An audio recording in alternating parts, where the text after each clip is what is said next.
Հայկական շոու բիզնեսի ամենաքննարկված ու սիրված անունը շարունակում է մնալ երգչուհի Տաթև Ասատրյանին է։ Իսկ երբ խոսում ենք Տաթևի գործունեության մասին, զերծ չենք կարող մնալ նաև այն մասին խոսելուց, որ Տաթևի կողքին մշտապես նրա ամուսինն է՝ Նարեկը,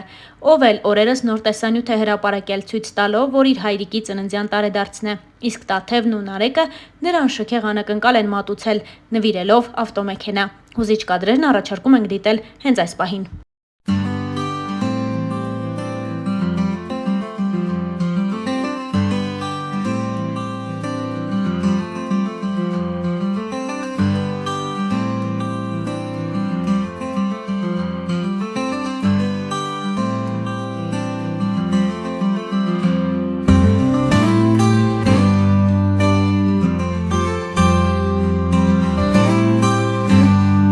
Մեզ մնում է հավելել նաև, որ իր կյանքի պատմության մասին Տաթև Ասատրյանը բացառիկ մանրամասներ էր հայտնել շաբաթներ առաջ Մեհեր Բաղդասարյանի տետ-ա-տետ հաղորդման ընթացքում։ Star News-ը հետևել է զրույցին, առանձնացնելով հետաքրքիր հատվածները։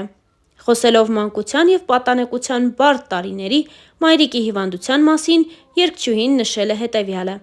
«Ես դարձա մեր տան փոքրիկ տղամարդը, ամբողջ հոգսը իմ ուսերին էր։ Ես էի մտածում ամեն բանի մասին։ Պատահական ավտովթարից տատիկս մահացավ։ Ես ու մայրս մնացինք մենակ։ Մեզ տնից դուրս հանեցին։ Մայրս իրեն կորցրեց, հիվանդացավ, այնպես էր փոխվել, որ իրեն ոչինչ չէր հետաքրքրում։ Ես 12 տարի դպրոց եմ գնացել, բայց ոչ մի անգամ մամաս չեկավ ծնաղական ժողով։ Ինքը փակվեց իր մեջ ու ինքն իրեն սպանեց իր ցավով։ Այդ տարիներին իմ բոլոր հարազատների դռները փակ էին իմ առաջ, և երբ մորս աչքերը փակեցի, իմ դուռը ես փակեցի իրենց առաջ, որովհետև էլ մարդ չունեի կորցնելու, ավելի թանկ, քան մամաս էր։ Մայրս պետպատվերով էր բուժում ստանում, և այն ժամանակ այդքան էլ լավ չէին վերաբերվում պետպատվերով հիվանդներին։ Վերջին օրերը անցկացնում էինք հանրապետական հիվանդանոցում։ Մամաս ասաց, ես էլ չեմ ուզում այս հիվանդանոցում մնալ, ինձ տար տուն։ Գնացինք տուն ընդամենը 2 օր։ Վերջում ինձ ասաց, ես հանգիստ եմ, դու արդեն քո լավն ու վատը գիտես։ Հարցազրույցի ընթացքում անկեղծացել էր Տաթև Ասատրյանը։ Երգչուհին զրույցի ընթացքում խոսելով «Ես կամ» հաղորդումից հայտնի դարձած Նժդեհի հետ հանդիպման ու իրենց մտերմության մասին, նշել էր հետևյալը. «Մինչև հաղորդմանը մասնակցելը 3 օր հոնգուր լացել եմ այդ երեխայի պատմության վրա։ Ինքը եղել է այն նույն Տաթևիկը, որը ես եմ եղել։ Շատ լավ երեխա է, շնորհակալ, ու տա Աստված այդպես էլ մեծանա։ Փառք Աստծո, որ ուզում է սովորել, երաժիշտ է ուզում դառնալ։ Շատ լավ մարդիկ ունի իր կողքին։ Երբ տեսնում ես, որ մի երեխայի մեջ կա ապրելու ցանկություն ու այդ ապրելը կախված է ինչ-որ կոպեկներից, հարամ պիտի լինի աշխատածդ, որ չօգնես», ասել էր երգչուհին։ «Դոբրի արմյանսկի վեչեր» հաղորդմանը Տաթևն անկեղծացել է, խոսել Նժդեհի մասին, համեմատականներն անցկացրել իր մանկության հետ ու հավելել, որ Նժդեհի հետ վարվում է այնպես, ինչպես կցանկանար իր հետ վարվեին։ Երգչուհին նշել է, որ տղան ցանկանում է երաժիշտ դառնալ ու հերթական անգամ իր խոսքում խոստացել է, որ մշտապես լինելու է Նժդեհի կողքին։ Տաթևը հուզվել ու հուզել է հանդիսատեսին։ Հավելենք նաև, որ իր վերջին հարցազրույցներից մեկում խոսելով անձնական կյանքի և երեխաներ ունենալու մասին, Տաթևը նշել էր. «Ժամանակ չկա, հիմա ես եմ երեխա, մի քիչ մեծանամ նոր, կլինի անպայման։ Հիմա զբաղված եմ, ինձ այդքան ժողովուրդ է սպասում, պետք է փող աշխատեմ, որ երեխա ունենամ, չէ։ Առաջինը ունենում ես, ասում են, բա երկրորդը երբ ես ունենալու, չունես հարցնում են, երբ ես ունենալու, դրա օրն էլ կգա»։ Երգչուհին խոսել էր նաև «Ես կամ» նախագծին իր մասնակցությունից պատմելով հենց Նժդեհի մասին։ «Նժդեհը շատ լավ է հիմա, փառք Աստծո, շատ լավ սովորում է, կորդեգրեի, եթե կարողանայի, բայց չեմ կարող, որովհետև երեխան փաստացի թղթով ունի ծնողներ ու նրանք դեմ են որդեգրմանը, և դա երկար պրոցես է։ Տարիներ են պետք երեխային որդեգրելու համար, բայց հիմա ինքը շատ լավ է, արդեն պապան հետևում է երեխային, նրա հետ է ապրում իր ցանկությամբ, դհոլի է գնում, Շատ տաղանդավոր երեխա է, շատ ուժեղ ռիթմիկա է զգում, ու մի հատ տեսահոլովակ ունեմ Գյումրու մասին, որը Հայաստան գնալուն պես պիտի նկարեմ ու ուզում եմ, որ դհոլը ինքը նվագի,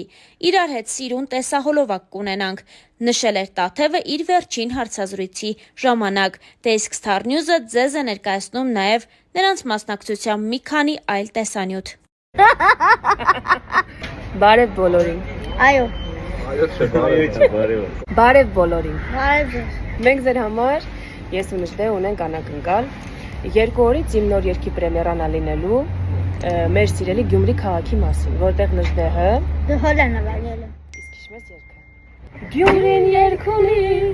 Գյումրին երգ ունի։ Որ մեծանաս ինչ ես դառնում։ Դհոլիստ։ Դհոլիստ։ Մի հատ գյումրեցիներին բարևի։ Բարև ձեզ։ Գյումրին։ Ասա։ Բարև գյումրեցիներ, նորմալ։ Բարև Գյումրին։ Իսկ գյումրեցիներին ինչ կասես։ Ասեմ, լավ եղեք։ Մենք ձեզ շատ սիրում ենք ու ձեր կարծիքը շատ հետաքրքիր կլինի մեզ լսել։ Դարի հաջողանը։ Բարև Տաթև քուրիկ, ես այսօր գիտեմ, որ քո ծնունդն է, շնորհավորում եմ ու ցանկանում եմ լիքը լավ բաներ։ Ուզում եմ, որ ես քեզ ցանկանամ դու լավ լինես, լավ երգես։ Գիտեմ, որ դու լավ ես երգում, ուզում եմ ուժեղ լավ երգես, սաղին 10 անցնես ու պաշտում եմ։